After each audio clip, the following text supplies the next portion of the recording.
আসসালামু আলাইকুম রহমতুল্লাহ বারাকাতুহ। কেমন আছেন সকলেই? আশা করছি মহান রবের অশেষ কৃপায় আপনারা সকলেই ভালো আছেন। আজকে সকালে সোশ্যাল মিডিয়াতে দেখতে পেলাম যে এবং অনেকজন আমাকে ভিডিওটা পাঠাচ্ছেন, তার মধ্যে অনেক মানুষ অনেক রকমের মন্তব্য করছেন ভিডিওটাকে কেন্দ্র করে। সেটা হচ্ছে যে ভরতপুরের বিধায়ক হুমায়ুন কবির যে মসজিদ নির্মাণ করবেন বলছিলেন, আমি সে ব্যাপারে কিছু কথা বলেছিলাম। আসলে কেউ যদি পরামর্শটাকে বিরোধিতা মনে করে তাহলে সেটা উনি ওনার দৃষ্টিকোণ থেকে দেখছেন। ঘটনা হচ্ছে, আজকে ভিডিও দেখলাম যে উনি বলছেন যে মুর্শিদাবাদ বেলডাঙ্গাতে কোথাও এলে মানে আমাকে দেখে নেবেন, আমাকে অনেক রকমের হুমকি বা অনেক কটু কথা উনি বলছেন। আলহামদুলিল্লাহ, এতে আমার কোনো দুঃখ নেই। আসলে আমি ব্যক্তিগতভাবে যে হুমায়ুন কবিরের মানে বিরুদ্ধের লোক তা নয়। আমি যে বাবরি মসজিদ নির্মাণ হবে তার বিরোধিতা করছি তা নয়। কারণ আপনি জানেন যে কোনো ধর্মপ্রাণ মুসলিম কখনো মসজিদ বা মাদ্রাসার বিরোধিতা করতে পারে না। আসলে হয়তো আমি একরকম বোঝাতে চেয়েছি আর আপনি একরকম বুঝেছেন, এটা হতে পারে। আমি বিরোধিতা বলতে আর বিপক্ষে কথা বলতে এটা বলেছি যে বর্তমান সারা ভারতবর্ষের যে পরিস্থিতি, সেই পরিস্থিতির দিকে লক্ষ্য রেখে আমার এই কথাটা ছিল। এবং আপনারা দেখতে পাচ্ছেন যে আমরা কিন্তু আবেগে গা ভাসিয়ে দিলে হবে না।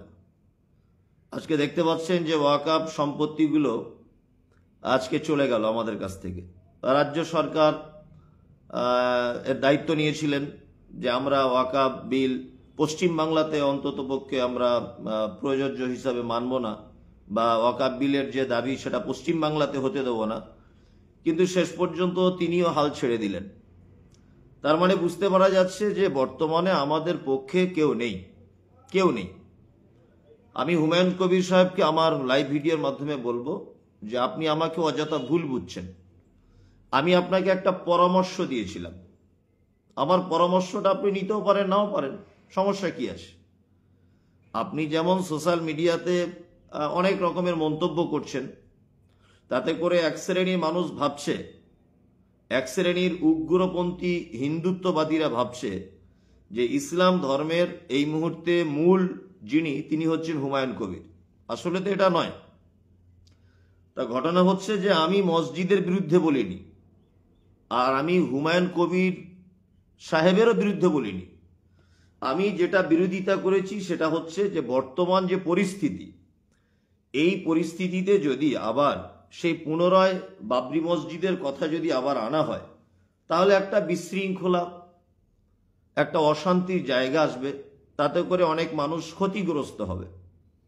গতকাল আমি দেখেছি যে উড়িষ্যাতে 3 থেকে 4 জন মুর্শিদাবাদের যুবক ছেলের মুখে লাথি মারা হচ্ছে, মুখে লাথি মারছে। তাদের একটাই দোষ যে তাদের বাড়ি মুর্শিদাবাদ। তাই আমি আজকে সকালে ফেসবুকে দেখলাম যে হুগলি জেলাতে একটা ফেরিওয়ালাকে মারছে কিছু উগ্রবাদী হিন্দুত্ববাদীরা, কারণ তার দোষ তার বাড়ি মুর্শিদাবাদে।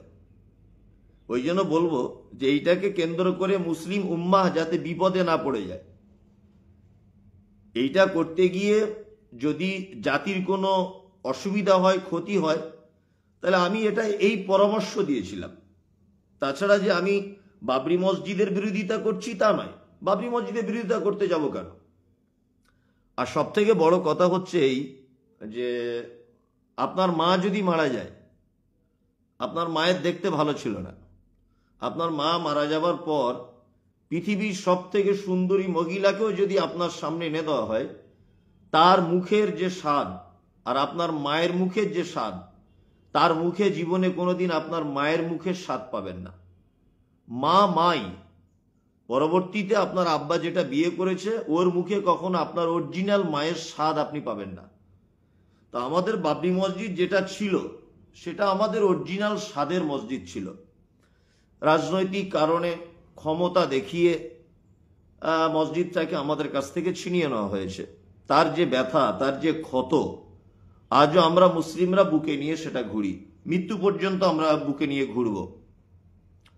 তা পুনরায় যদি আমরা সেই বাবরি মসজিদ নামকরণ করে মসজিদ করি, তাহলে হয়তো পুনরায় ঝামেলা সৃষ্টি হতে পারে। আমরা কিন্তু এই দৃষ্টিকোণ থেকে আমি কথাগুলো বলেছি। আমি মসজিদের বিরোধিতা করিনি। যারা আমাকে নিয়ে বিভিন্ন ভিডিও পোস্ট করছেন, আমি কিন্তু মসজিদের বিরুদ্ধের লোক নয়। আমি পরিস্থিতির বিরোধিতা করেছি, সময়ের বিরোধিতা করেছি, যে এই সময় এগুলো না করলে মনে হয় ভালো হবে। আরেকটি কথা হচ্ছে এই যে হুমায়ুন কবির সাহেব, আপনার রাজনৈতিক ক্ষমতা রয়েছে, আপনার দলীয় ক্ষমতা রয়েছে, আপনার মানে জনবলের ক্ষমতা রয়েছে, তার সাথে আপনার জনপ্রিয়তাও যথেষ্ট রয়েছে। আমি আপনাকে সোশ্যাল মিডিয়ার মাধ্যমে পরামর্শ দিয়েছিলাম। আমি কিন্তু আপনাকে ব্যক্তিগতভাবে আক্রমণ করিনি, কারণ ব্যক্তিগতভাবে আপনাকে আমি চিনিও না, আপনাকে আমি জানিও না। ওই জন্য আপনার বিরোধিতা করার মতো চিন্তাভাবনা নিয়ে আমি কিন্তু কথাগুলো বলিনি। যাই হোক, আপনারা যে যেমনভাবে নিচ্ছেন সেইভাবে নিতে পারেন, কোনো সমস্যা নেই। তবে আমার একটি মাত্র কথা, সেটা হচ্ছে এই যে আপনি মসজিদের নামটা হুমায়ুন মসজিদ দিতে পারতেন, কোনো সমস্যা ছিল না। আপনি মসজিদটা আপনার আব্বাজানের নামে করতে পারতেন, সমস্যা ছিল না। কিন্তু আপনি এমন এক নাম চয়েস করেছেন যে নামটার কারণে একটা সাম্প্রদায়িক ঝামেলা ঝগড়া হবার সম্ভাবনা রয়েছে। তাতে করে অনেক মুর্শিদাবাদের গরিব মানুষ যারা পরিযায়ী শ্রমিকের কাজ করে, বিদেশে যারা কাজ করে, তারা বিপদে পড়তে পারে। আর তারা বিপদে পড়লে কিন্তু তাদের পাশে আর কেউ দাঁড়াবে না, কেউ দাঁড়াবে না। তাদের পরিবারগুলো কাঁদবে, তাদের স্ত্রীরা কাঁদবে, তাদের সন্তানেরা কাঁদবে। ওই জন্য আমরা পরিস্থিতির অনুকূলে কথাগুলো বলেছি। আর তারপরেও আর একটা কথা হচ্ছে যে সব পাখিতেই মাছ খায়, মাছরাঙার দোষ হয়। সব পাখিতে মাছ খায়, কিন্তু দোষ কার? মাছরাঙার। আমি মমতাজুল ইসলাম যে শুধু এই পরামর্শ দিয়েছিলাম তা নয়, তা নয়। অনেক মুসলিমরা এবং আলেম ওলামারাও, ওনারাও কিন্তু আমার এই কথা মতোই কথা কিন্তু বলেছেন। কিন্তু তাদের ব্যাপারে হুমায়ুন কবির সাহেব কিছু বলেননি। কিন্তু জানি না যে তিনি আমার ব্যাপারে কেন এরকম ভাবে বলছেন। আসলে আমরা তো ছোট মানুষ, আপনারা বড় মানুষ। আমাদের মতো ছোট মানুষদের ব্যাপারে যদি আপনারা এই চিন্তা ভাবনা রাখেন যে মুর্শিদাবাদে এলে দেখে নেব, তা আমি সত্যি বলছি, আপনার ভয়ে মুর্শিদাবাদ আর মনে হয় ঢুকতে পারবো না।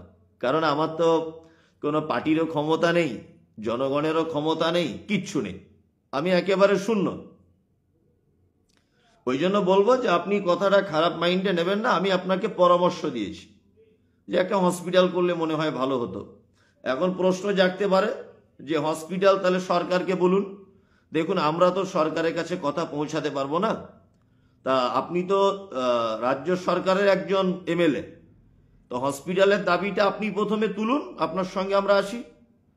মুর্শিদাবাদে ইউনিভার্সিটির কথা আপনি প্রথমে তুলুন, কারণ আপনার কথাটা মমতা ব্যানার্জি সরকারের কান পর্যন্ত পৌঁছানোর সুযোগ আছে আপনার।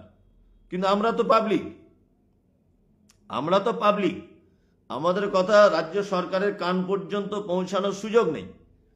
আপনি প্রথমে আন্দোলন শুরু করুন, অবশ্যই আমরা আপনার সঙ্গে আছি। আপনি মুর্শিদাবাদের উন্নয়নমূলক কোনো কাজ নিয়ে আপনি প্রতিবাদ করুন, অবশ্যই আপনার সঙ্গে আমরা আছি। এখনো যে আপনার বিরোধিতা করছি তা নয়। আপনি অযথা মানে হয়তো ভুল বুঝছেন আমাকে যে বিরোধিতা করছে। আমি বিরোধিতা করিনি। আমি পরিস্থিতির বিরোধিতা করেছি, সময়ের বিরোধিতা করেছি। যে এই সময়ে, এই পরিস্থিতিতে যখন সারা বাংলা, সারা ভারতবর্ষ এসআইআর নিয়ে ব্যস্ত, মুসলিমরা এই দেশের নাগরিক কিনা সেইটারই প্রমাণ করতে যখন সারা ভারতবর্ষ, সারা বাংলা জুড়ে ব্যস্ত, আজকে ওয়াকফ সম্পত্তি চলে গেল আমাদের কাছ থেকে, এই নিয়ে যখন সমস্ত বুদ্ধিজীবী মঞ্চ ব্যস্ত, আর এই সময়তে যদি আমরা একটা সামান্য মসজিদ করাকে কেন্দ্র করে আবার যদি নিজেদের ভিতরে কলহ সৃষ্টি করি, নিজেদের ভিতরে যদি আবার আমরা মানে মত পার্থক্য সৃষ্টি করি, তাহলে আগামী দিন আমার মনে হয় খুব ভালো হবে বলে মনে হয় না। যাই হোক, কথাটা আমার বলার ছিল, আমি বললাম। আপনারা আমার কথা শেয়ার করে দেবেন। আসসালামু আলাইকুম রহমতুল্লাহ।